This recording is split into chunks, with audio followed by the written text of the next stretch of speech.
السلام علیکم ورحمۃ اللہ وبرکاتہ۔ Islamic library studio YouTube channel کے تمام ناظرین کو آج کی اس خوبصورت نشست میں خوش آمدید کہتے ہیں۔ آج ہم شیخ الاسلام ڈاکٹر محمد طاہر القادری کی تصنیف حسن سراپا رسول صلی اللہ علیہ وآلہ وسلم کے ایک بہت ہی خوبصورت اور ایمان افروز موضوع کے ساتھ حاضر ہیں۔ آج ہم آقا کریم صلی اللہ علیہ وآلہ وسلم کے موئے مبارک پر گفتگو کریں گے اور قرآن و حدیث کی روشنی میں کہ آپ کی جو زلفیں تھیں، آپ کے جو بال مبارک تھے وہ کیسے تھے، صحابہ کرام کیسے اس سے تبرکات لیتے تھے، کیسے لطف اندوز ہوتے تھے، کس طرح نظارے کرتے تھے۔ تو چلیے اپنے آج کی اس نشست کا آغاز کرتے ہیں۔ حضور نبی اکرم صلی اللہ علیہ وآلہ وسلم کے سر انور پر مبارک بال نہایت حسین اور جاذب نظر تھے، جیسے ریشم کے سیاہ گچھے، نہ بالکل سیدھے اور نہ پوری طرح گنگریالے، بلکہ نیم خمدار جیسے ہلال عید یعنی عید کا چاند، اور ان میں بھی اعتدال، توازن اور تناسب کا حسین امتزاج پایا جاتا تھا۔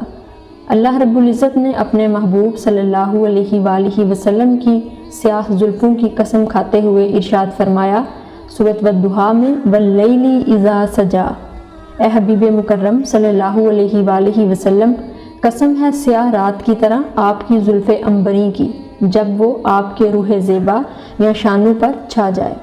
یہاں تشبیہ کے پیرائے میں آپ صلی اللہ علیہ وآلہ وسلم کے گیسو عنبری کا ذکر قسم کھا کر کیا گیا، جو دراصل محبوب صلی اللہ علیہ وآلہ وسلم کے حسن و جمال کی قسم ہے۔ روایات میں مذکور ہے کہ صحابہ کرام رضی اللہ عنہم کو حضور صلی اللہ علیہ وآلہ وسلم سے اس قدر والہانہ محبت تھی کہ ان کی نگاہیں ہمہ وقت آپ صلی اللہ علیہ وآلہ وسلم کے چہرہ انور کا طواف کرتی رہتی۔ وہ آپ صلی اللہ علیہ وآلہ وسلم کی خمدار زلفوں کے اسیر تھے اور اکثر اپنی محفلوں میں آپ صلی اللہ علیہ وآلہ وسلم کی زلف عنبری کا تذکرہ والہانہ انداز میں کیا کرتے تھے۔ حضرت انس رضی اللہ عنہ سے مروی ہے کہ رسول اکرم صلی اللہ علیہ وآلہ وسلم کی زلفیں نہ تو مکمل طور پر خمدار تھیں، یعنی نہ بالکل گنگریالی تھیں اور نہ ہی بالکل سیدھی اکڑی ہوئی، بلکہ درمیانی نوعیت کی تھیں۔ صحابہ کرام رضی اللہ عنہم نے حضور نبی اکرم صلی اللہ علیہ وآلہ وسلم کے گیسو عنبری کی مختلف کیفیتوں کو ان کی لمبائی کی پیمائش کو مد نظر رکھتے ہوئے بڑے اچھوتے اور دل نشین انداز سے بیان کیا ہے۔ اگر زلفان مقدس چھوٹی ہوتی تو آپ صلی اللہ علیہ وآلہ وسلم کے کانوں کی لوؤں کو چھونے لگتی تو وہ پیار سے آپ صلی اللہ علیہ وآلہ وسلم کو چھوٹی زلفوں والا کہہ کر پکارتے، جیسا کہ حضرت برہ بن عازب رضی اللہ عنہ فرماتے ہیں، میں نے کانوں کی لو سے نیچے لٹکتی زلفوں والا سرخ جبہ پہنے رسول اللہ صلی اللہ علیہ وآلہ وسلم سے بڑھ کر کوئی حسین نہیں دیکھا۔ سبحان اللہ۔ کتب حدیث میں درج ہے کہ ایک دفعہ ابو رمسہ تمیمی رضی اللہ عنہ اپنے والد گرامی کے ہمراہ حضور نبی اکرم صلی اللہ علیہ وآلہ وسلم کی بارگاہ میں حاضر ہوئے۔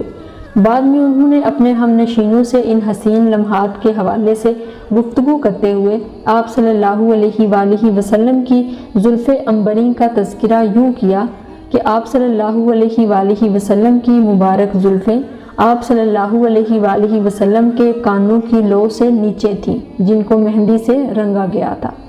صحیح بخاری کی روایات میں حضرت برہ بن عازب رضی اللہ عنہ تاجدار کائنات صلی اللہ علیہ وآلہ وسلم کی سیاہ زلف کے حسن و جمال کا تذکرہ ان الفاظ میں کرتے ہیں، آپ صلی اللہ علیہ وآلہ وسلم کی زلفیں کانوں کی لو تک نیچے لٹکتی رہتی، میں نے سرخ جبہ میں حضور صلی اللہ علیہ وآلہ وسلم سے بڑھ کر کوئی حسین نہیں دیکھا۔ حضرت عائشہ صدیقہ رضی اللہ عنہا سے مروی ہے، آپ صلی اللہ علیہ وآلہ وسلم کی زلفیں کانوں اور شانوں کے درمیان ہوا کرتی تھی۔ کبھی ایسا بھی ہوتا کہ آپ صلی اللہ علیہ وآلہ وسلم کی منبر زلفیں قدرے بڑھ جاتی اور کانوں کی لوؤں سے تجاوز کرنے لگتی تو صحابہ کرام رضی اللہ عنہم آپ صلی اللہ علیہ وآلہ وسلم کو لٹکتی ہوئی زلفوں والا کہنے لگتے۔ سیدنا فاروق اعظم رضی اللہ عنہ نے آپ صلی اللہ علیہ وآلہ وسلم کے حلیہ مبارک کا حسین تذکرہ کرتے ہوئے آپ کی زلف مشکبار کا تذکرہ یوں کیا ہے کہ حضور نبی اکرم صلی اللہ علیہ وآلہ وسلم لٹکتی ہوئی زلفوں والے تھے۔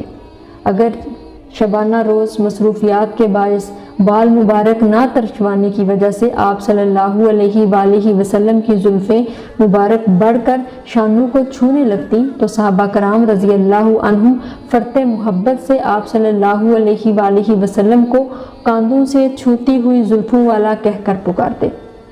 حضرت برہ بن عازب رضی اللہ عنہ روایت کرتے ہیں، حضور نبی اکرم صلی اللہ علیہ وآلہ وسلم میانہ قد تھے۔ آپ صلی اللہ علیہ وآلہ وسلم کے دونوں مبارک شانوں کے درمیان فاصلہ تھا۔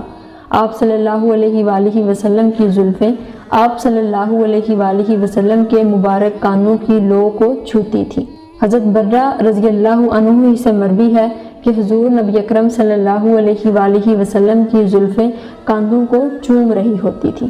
صحابہ کرام رضی اللہ عنہم رسول اللہ صلی اللہ علیہ وآلہ وسلم کے سراپا مبارک کا ذکر محبت برے انداز میں کمال وارفتگی کے ساتھ کرتے رہتے تھے۔ آپ صلی اللہ علیہ وآلہ وسلم کی عنبر بار زلفوں کا ذکر کرتے ہوئے مولا کائنات سیدنا علی کرم اللہ وجہ الکریم فرماتے ہیں کہ رسول اکرم صلی اللہ علیہ وآلہ وسلم کے موئے مبارک نہایت حسین و جمیل تھے۔ سبحان اللہ۔ حضرت ہند بن ابی حالہ رضی اللہ عنہ روایت کرتے ہیں کہ آپ صلی اللہ علیہ وآلہ وسلم کے مبارک بال خمیدہ تھے۔ اگر سر اقدس کے بالوں کی مانگ بسہولت نکل آتی تو نکال لیتے، ورنہ نہ نکالتے۔ آپ صلی اللہ علیہ وآلہ وسلم کے سر اقدس کے مبارک بال جب لمبے ہوتے تھے تو کانوں کی لو سے ذرا نیچے ہوتے تھے۔ حضرت سعد بن ابی وقاص رضی اللہ عنہ روایت کرتے ہیں کہ حضور صلی اللہ علیہ وآلہ وسلم کی ریش مبارک اور سر انور کے بال گہرے سیاہ رنگ کے تھے۔ آپ صلی اللہ علیہ وآلہ وسلم کے آرائش گیسو کے مبارک معمول کے بارے میں حضرت عبداللہ بن عباس رضی اللہ عنہ فرماتے ہیں کہ حضور نبی اکرم صلی اللہ علیہ وآلہ وسلم پیشانی اقدس کے اوپر سامنے والے بال بغیر مانگ نکالے پیچھے ہٹا دیتے تھے، جیسا کہ اہل کتاب کرتے ہیں، لیکن بعد میں آپ صلی اللہ علیہ وآلہ وسلم اس طرح مانگ نکالتے جیسے اہل عرب نکالتے ہیں۔ سبحان اللہ۔ اللہ رب العزت جو ہے وہ ہمیں آج کے دور میں بھی آقا کریم صلی اللہ علیہ وآلہ وسلم کی اس مبارک تبرکات کی زیارت نصیب فرمائے، اور اس کے ساتھ ساتھ آپ صلی اللہ علیہ وآلہ وسلم کے چہرہ اقدس کی بھی زیارت نصیب فرمائے۔ زلف دیکھی ہے کہ نظروں نے گٹا دیکھی ہے، زلف دیکھی ہے کہ نظروں نے گٹا دیکھی ہے، لٹ گیا جس نے محمد کی ادا دیکھی ہے۔ ملتے ہیں دوبارہ ایک نئی ویڈیو کے ساتھ، تب تک کے لیے اپنا خیال رکھیے۔ اللہ حافظ۔